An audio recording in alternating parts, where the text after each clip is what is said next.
There's a particular kind of wind in Africa. It changes everything in its path. It has drops of tears streaking down its face. It shapeshifts like an apparition in a storm, confusing, disappearing, causing bewilderment until it does materialize.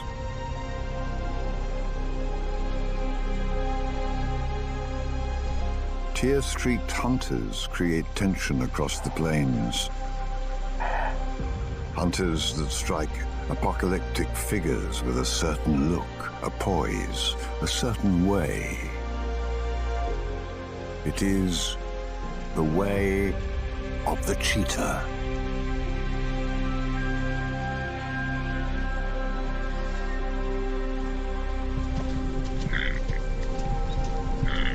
Five male cheetahs stride in. Their way is the way of the wind.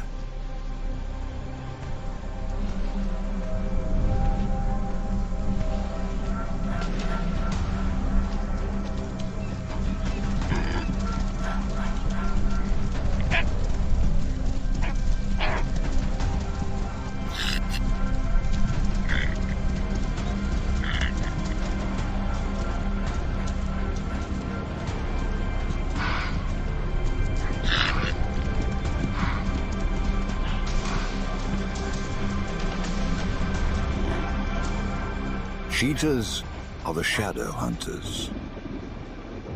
They'll always try to muffle any cries in soft but lethal mouths.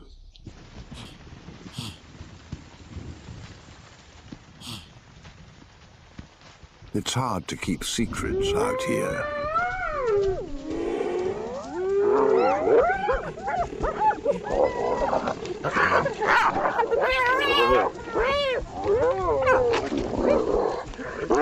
While it's not the way of the cheetah to fight a fight you cannot win, just handing over a kill is always hard. Hyenas are 3 times their weight and quick to turn the delicate eland into a blood spot in time. Wherever these 5 highly efficient males go, their presence ripples through the savannah to everyone up the food chain.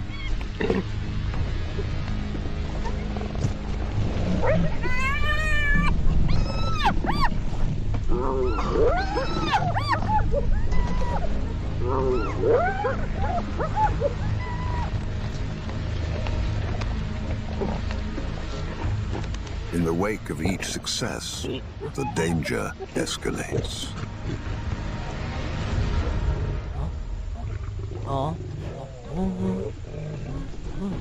It explains so much about cheetahs and how they're different to the mobbing hyenas in their own eternal battles with robust lionesses.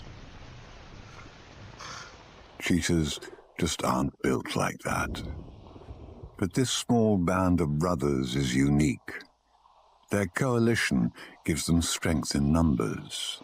Their synchrony in all things makes these males extraordinary killers. They can kill and eat fast and move on as perpetual wanderers.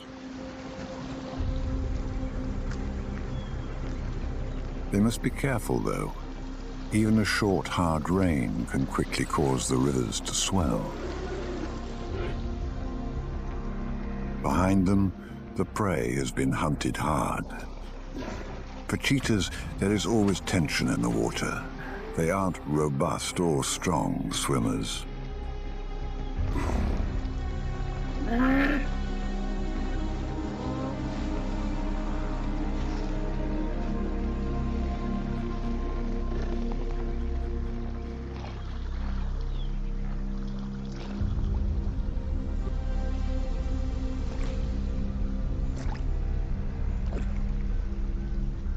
With careful planning, the 5 males find rocky stepping stones that unlocks a gateway to the high ground beyond the rivers.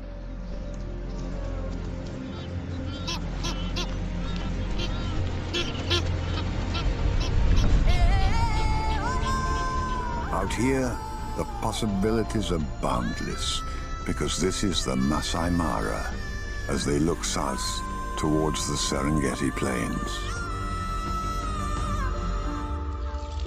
And each of these new dry plateaus needs a reminder of which cheetahs claim ownership.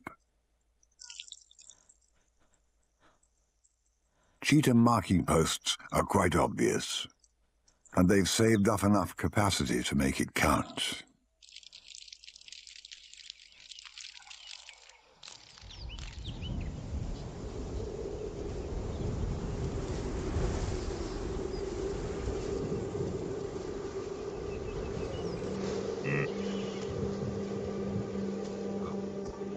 Also on the higher ground, a single female cheetah doesn't have the luxury of a coalition.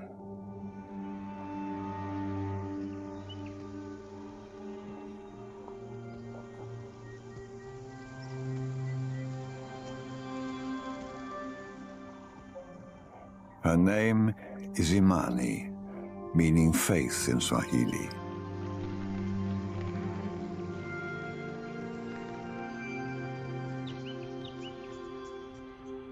Her way is different. She will only ever be hunting alone. She's more stealthy.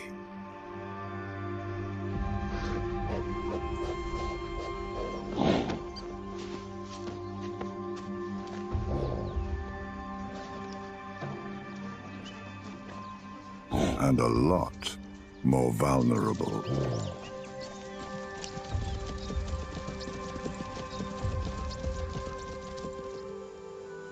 The complexities of being a cheetah vary from one individual to the next. The reason for Imani's risky tactic lies in the dewy grass at dawn.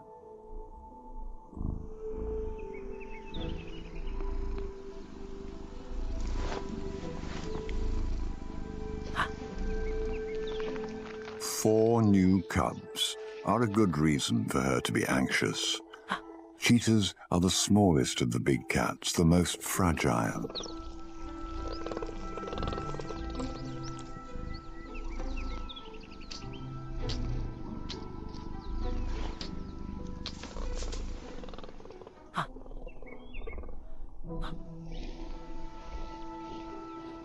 And her cubs trust her instincts implicitly, faithfully.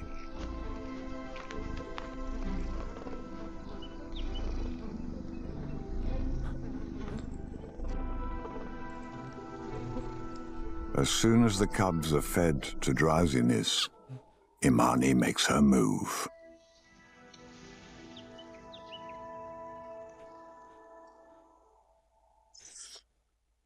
The confused cubs, tucked away in thick grass, can only hear what she's up to.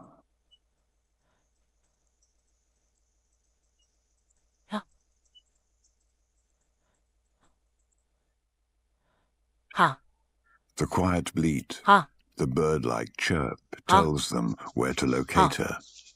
But from the start, one cub takes a different path.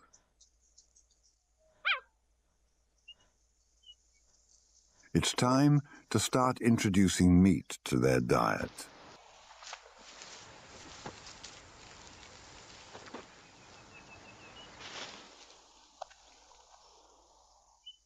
But something's wrong.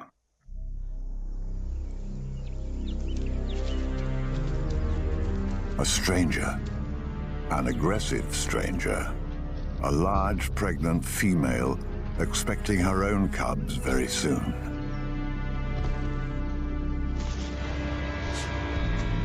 Now, Imani has to make the impossible choice: defend her kill or protect her cubs, and get them out of the focus of those eyes filled with fire. 3 of the cubs stand back in fear.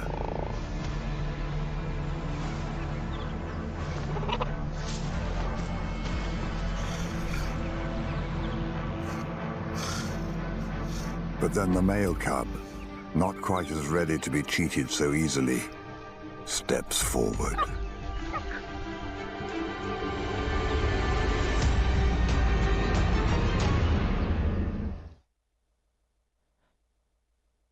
The bold little male is not reading the stranger's body language.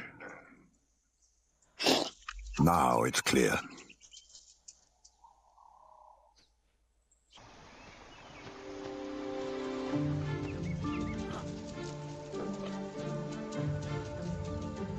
The young male brushes it off for the next adventure, pausing only briefly to harass Imani. Next, he joins in at a slippery tuft to disrupt his siblings' games. To say he's a troublemaker may be too much. They all are.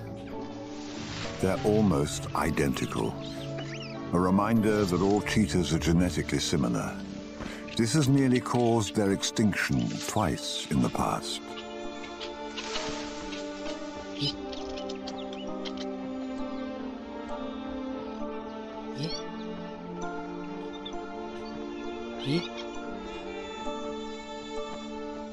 And her instinct is to keep on the move, away from the prying eyes and the gangs of males, especially the five brothers.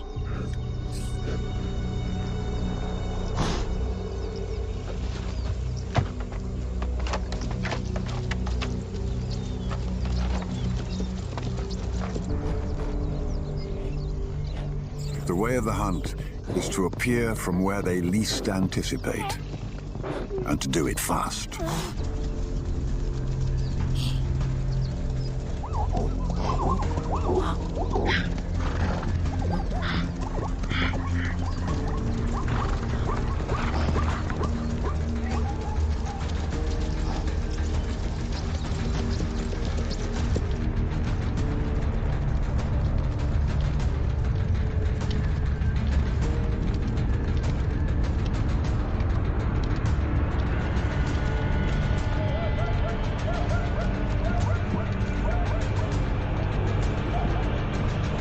No one expects the wind to come from 3 different directions at once, let alone 5.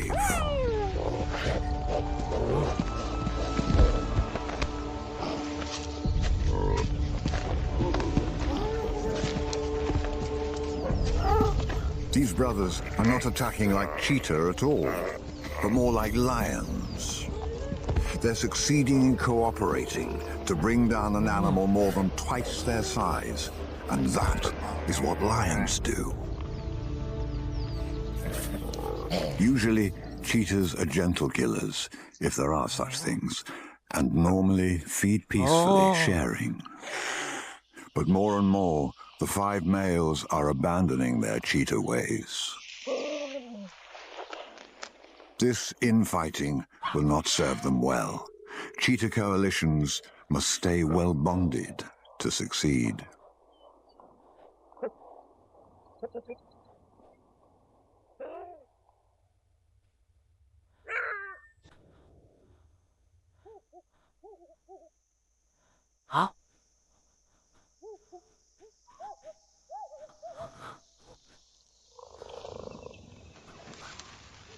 Imani has to be careful now and keep her cubs well hidden from the ever more emboldened males as they patrol, even through the night. These thermal night vision images reveal just how at ease they are in the dark, while she is tense, moving and hiding constantly.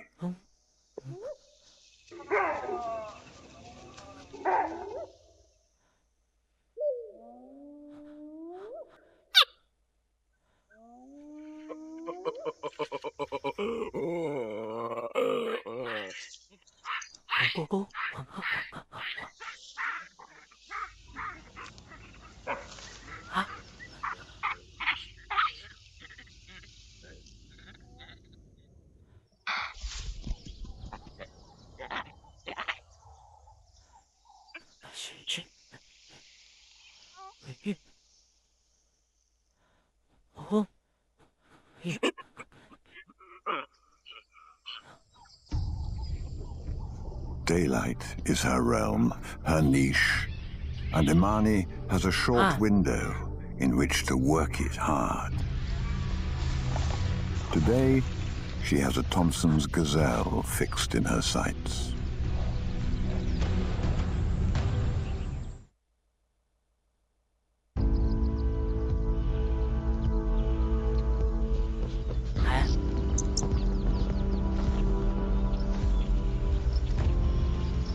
Imani, in full flight, is the very picture of elegance.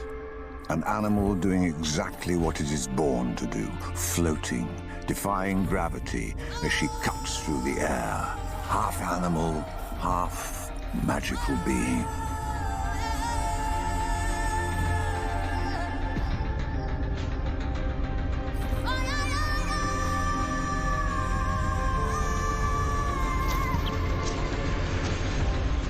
Hunting Thompson's gazelle is a real risk, not just because of the sharp little horns, but because of the attention the hunt might attract.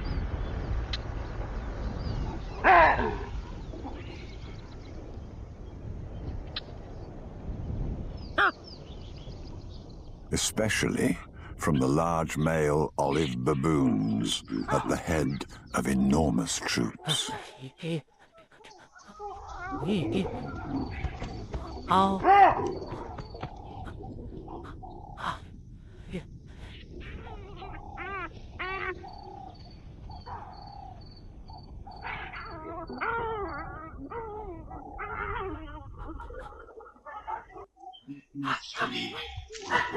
Each male is not much smaller than the cheetah itself, but collectively there is no contest.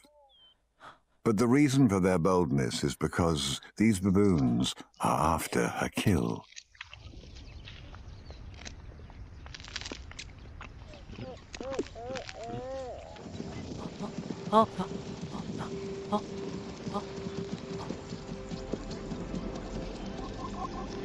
These East African plains dance a dance that unveils many colors and faces in the land of the cheetahs, an ever-changing world that keeps flooding new innocent prey her way.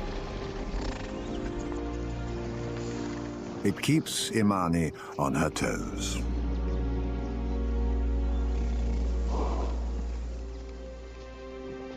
The scent of zebras arriving in the area is a dazzling intoxication.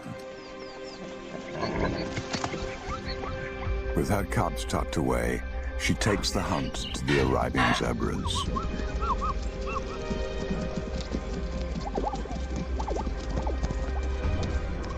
Zebras have evolved to be a visual chaos. And in that chaos, Imani is suddenly not alone. The brothers are alongside her.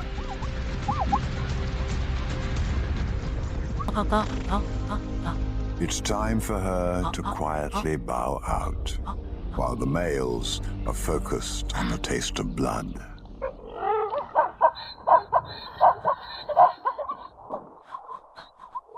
A kill is never secure for cheetahs. Even vultures can drive them off.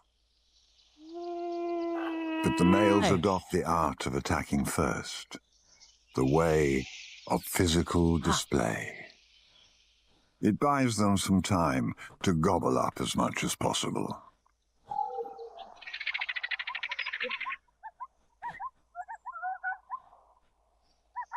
This tactic, a stand against many opponents, is an ancient one.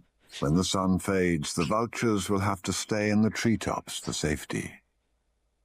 But if the males stay too long, other larger scavengers will emerge from the darkness.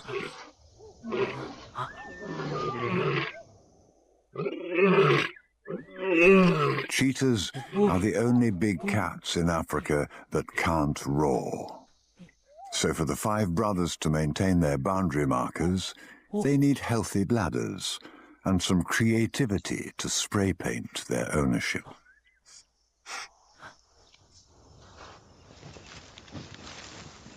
At one of these marking posts, they smell the fresh sign of Imani. It's probably the first indication of who the extra cheetah in the hunt was. And that alone requires some significant group urination therapy. You'd think with all this that they'd need to get to a waterhole to top up. But no, they're on a quest to find her, somewhere in their 30 square miles of territory.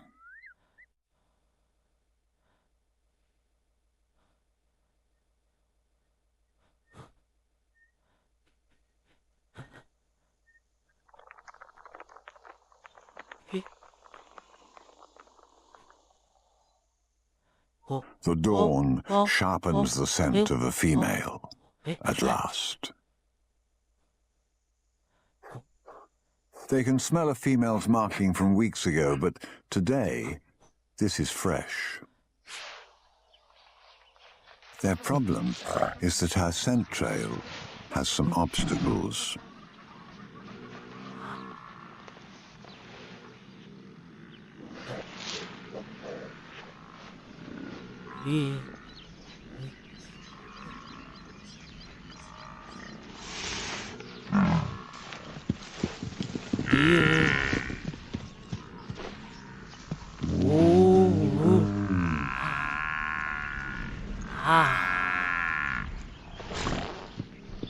This tactic is a shadow dance, where you appear to attack with just enough leeway to escape, as you watch what your opponent is capable of.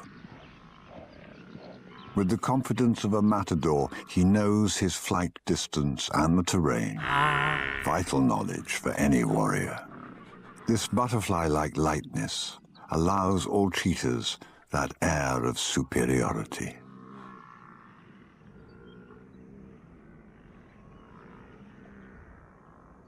Hidden across the valley, Imani leaves the resting cubs because somehow she seems to know what'll happen next. There's a perfect climbing tree up ahead, and she needs to check it out.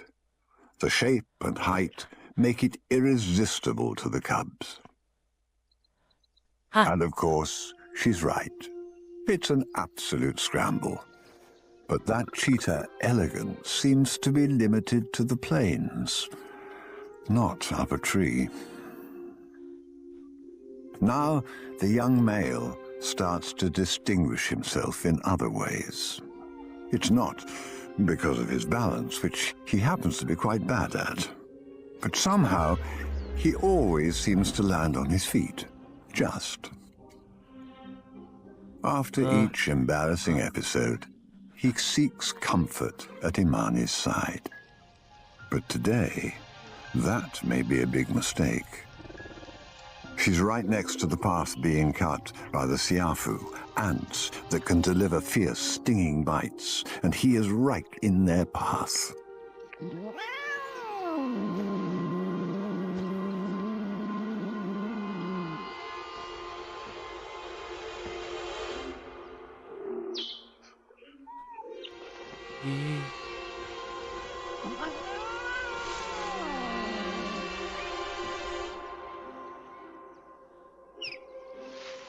His paws are on fire.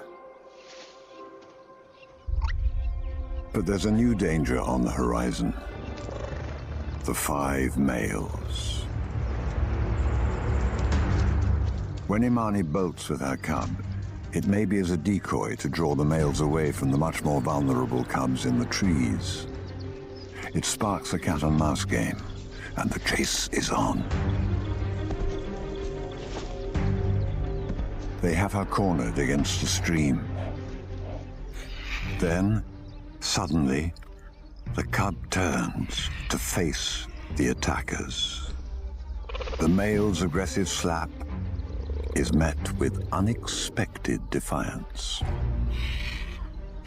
And when Imani submits, it is only to give her cub an escape.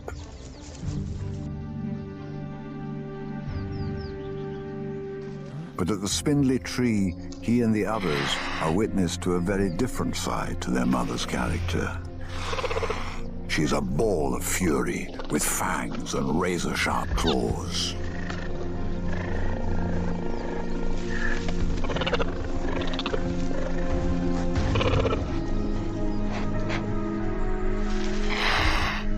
She's amped up the tension, and suddenly the males start turning on each other.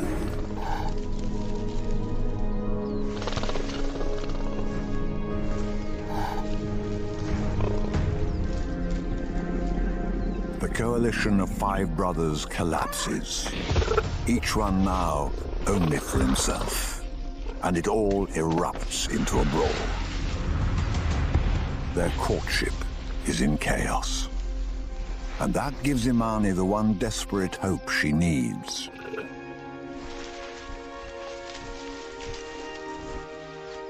With the romance of the moment completely ruined, the bruised suitors agree that this was never going to be a match made in heaven. And they leave for distant pursuits, all together again.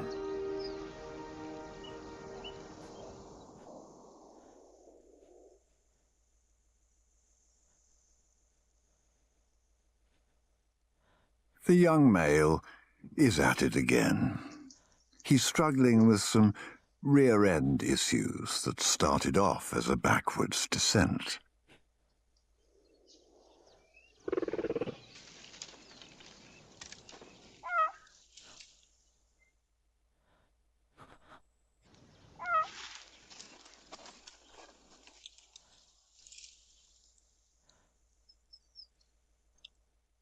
Her example is clear to all the others, and the small family is on the move again. But he still has his own particular, nuanced approach to getting out of trees. Imani must keep on the move, in the opposite direction to the males. Her only safe zone now will be in the hills. Yee.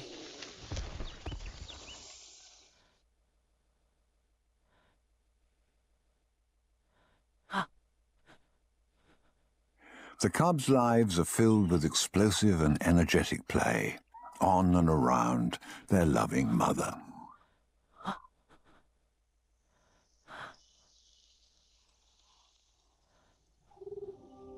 After a day like he's had, the adventurous little male is more in need of rest than play.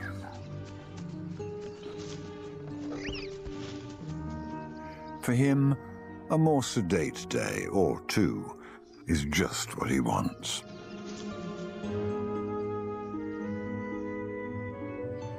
But every time he drops off for just a moment, his ever-alert mother takes the chance to scan the horizon. Her way is to be still and yet alert, to be at rest without resting. Every mirrored look is all about Imani's way, transferring to them to eventually become their way. His nap disturbed, he's attuned to her movements now, not distracted by his siblings.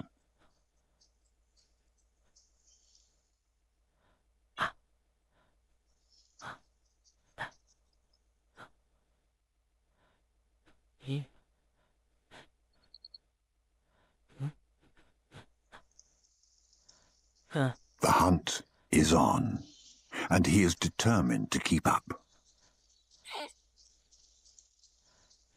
She is successful, and now is their long-awaited first taste of meat.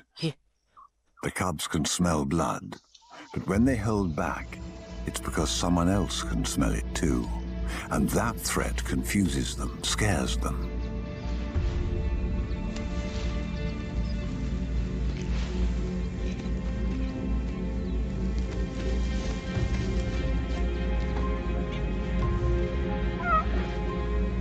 Huh.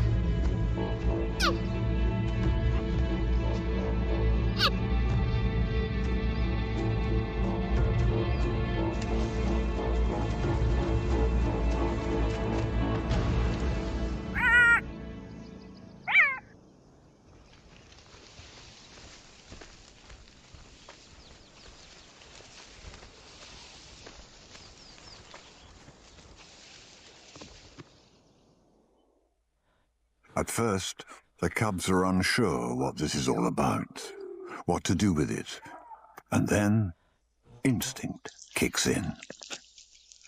As the first tint of red colors their lips, they transform into innocent killers.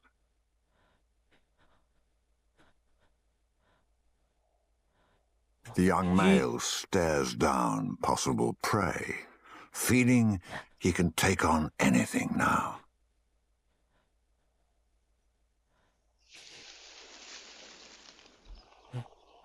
Learning how to eat meat is just part of today's study. It's Imani's response to the jackals that provides the real lesson. On the very next return of the jackals, the bold little male cub tries the technique out for size. It seems to work. So effectively that he gives it another try, with even more enthusiasm. His ground-slapping technique is barely noticed by his family, but at this moment, he's starting to show the same defiance that might be expected of an adult cheetah. When Imani leads them away, he's reluctant. His blood is up, but ultimately, it's not the jackals who are the worst enemy of cheetahs. When he begrudgingly gives up his spoils, it's because the real threat is steadily advancing on them, as it does each day. A dark force, the twilight.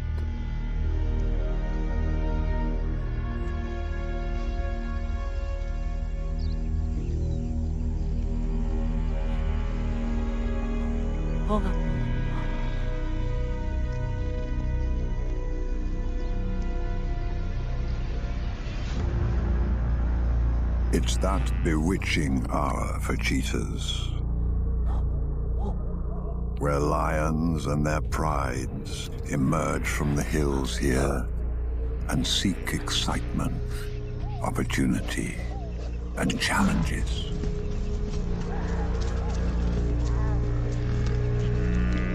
These hellish nights just serve to highlight how difficult it is to be a cheetah. With lions to the left, male cheetahs never far behind her, and unknown threats ahead, all with growing cubs at her feet.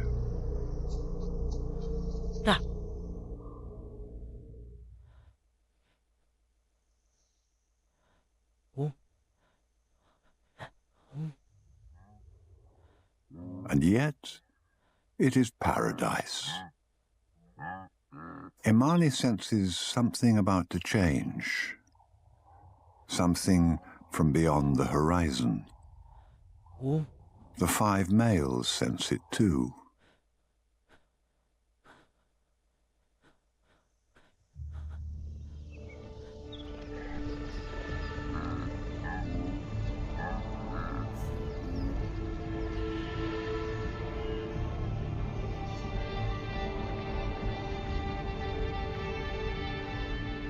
And when they finally materialize, they arrive in huge numbers. The problem for wildebeest on the move is that they are always heading forward into the unknown.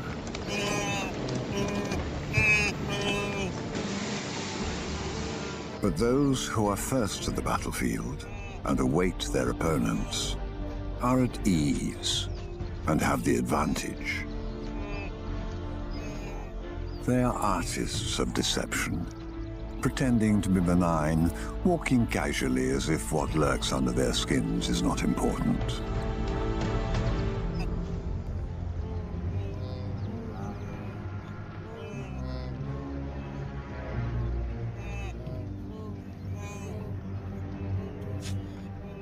And that, more than anything, is the cheetah way.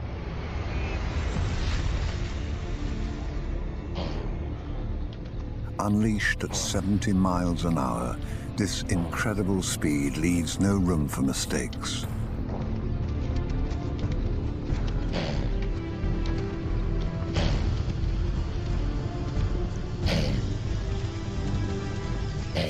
quick turn, the size of the prey, makes it almost an impossibility. Yeah. But for this moment in time, nothing else matters, for the predator or for the prey.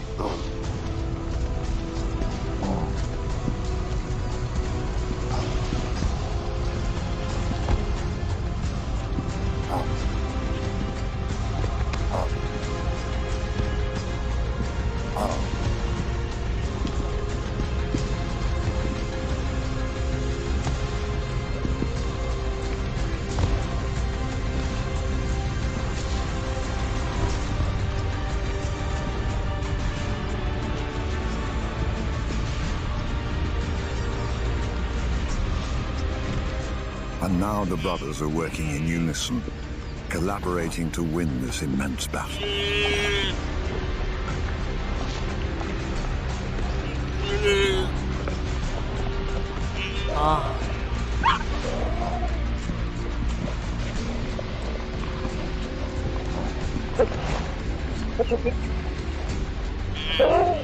It's hard to know which god selected this wildebeest.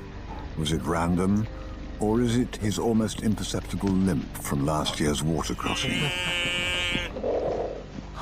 It is a moment in time, and yet it is timeless.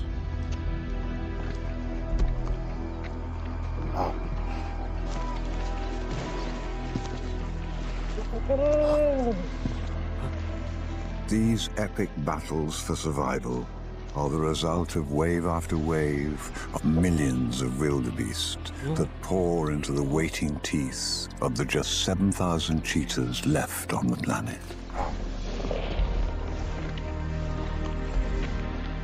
Victory is short-lived.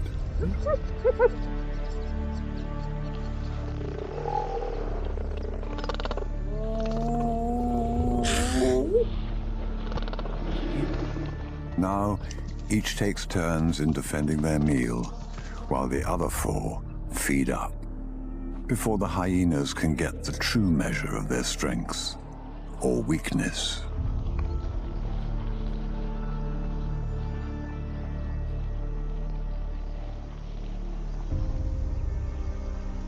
The one constant in their lives, however, is the darkness at the end of each day.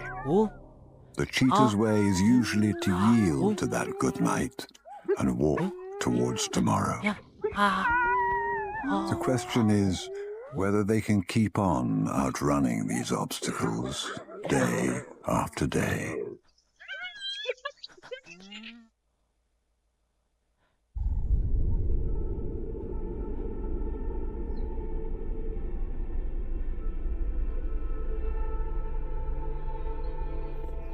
By the next season, Imani is still surviving, and success for her means bringing up at least some of her cubs. But she's lost one.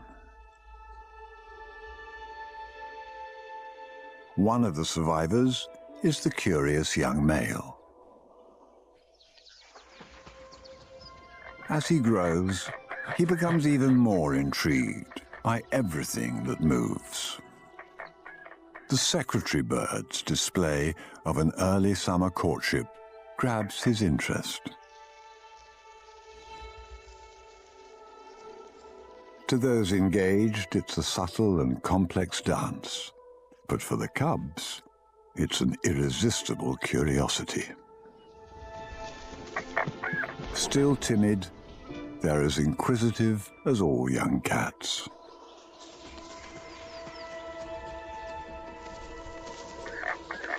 As we'd expect, he's the first to give it a go. And they're pleased that he's the one willing to make mistakes. It seems the birds and the cheetahs have traded places. He's the first to summit and to see Imani about to spring a hunt.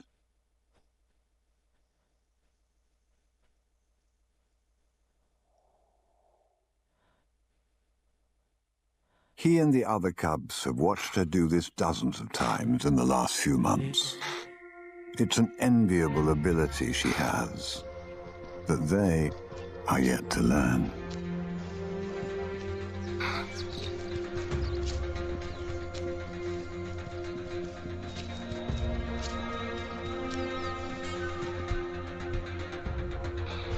Imani is like liquid amber, perfection they can learn from.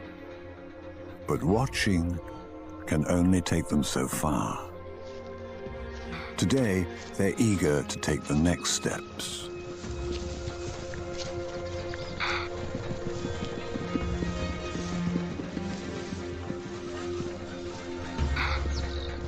It's time to graduate from obedient pupils to participants. And her selection is designed for this perfectly. Live, but small prey. And right here, right now, the young male and his siblings learn their own way, the real way of the cheetahs they will become. Imani watches, but doesn't interfere. This is the single most important thing in the cubs' lives at this stage. If they can't kill to eat, they will simply starve. In time, as they grow, they will face 1,000 obstacles. Genetic bottlenecks aside, where they do thrive, so do lions. And it's those half-grown teenagers with playful energy that Imani must steer her cubs away from. But today, she does just the opposite. She leads them to the lions for a look, but stays just outside of their range. They're playing with fire. The odds of cheetah cubs surviving are less than 10%, and lions play a very large part in that.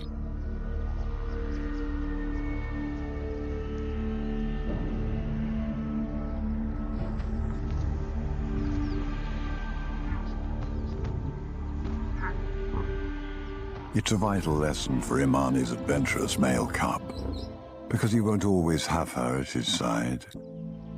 For him, the biggest threat in the future will not be lions, though. As the cubs grow and form new coalitions, they'll need prey to hunt on gracile legs. Tactics that make best use of claws, ready to jab into the ground or propel them at the fastest speeds of any animal on Earth. And to fly like the wind, with a delicacy unrivaled on these plains.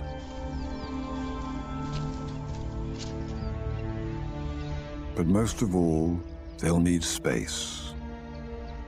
Space to live on their own terms without fear, to coexist with us.